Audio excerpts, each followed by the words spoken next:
Setting up Gmail delegation.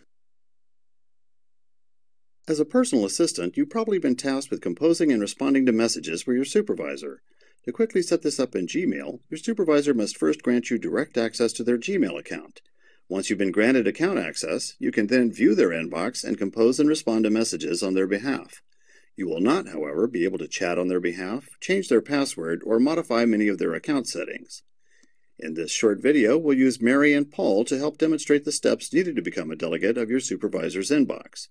Mary is Paul's supervisor, and Paul will become the delegate of Mary's inbox. In order for the delegate to access the supervisor's messages, the supervisor must grant the delegate access privileges to their account. This is accomplished from the supervisor's inbox, in our case, Mary's inbox. To grant access, click Settings and then Accounts. In the Grant Access to Your Account section, click Add Another Account and enter the email address of the individual who will be the delegate. In our example, Paul is Mary's personal assistant and will become her delegate. Click Next Step and then Grant Access. The delegate's name and email address now displays, indicating that access has been granted. If we now look at Mary's personal assistant Paul's inbox, a small arrow displays to the right of Paul's email address.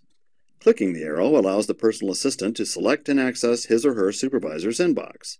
Depending on your browser settings, your supervisor's inbox will display as a new tab or in a new browser window.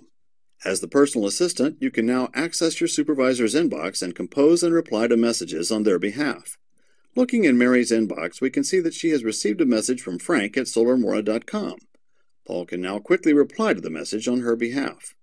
When Frank receives the message, he can see that the message is from Mary, but sent by Paul on her behalf.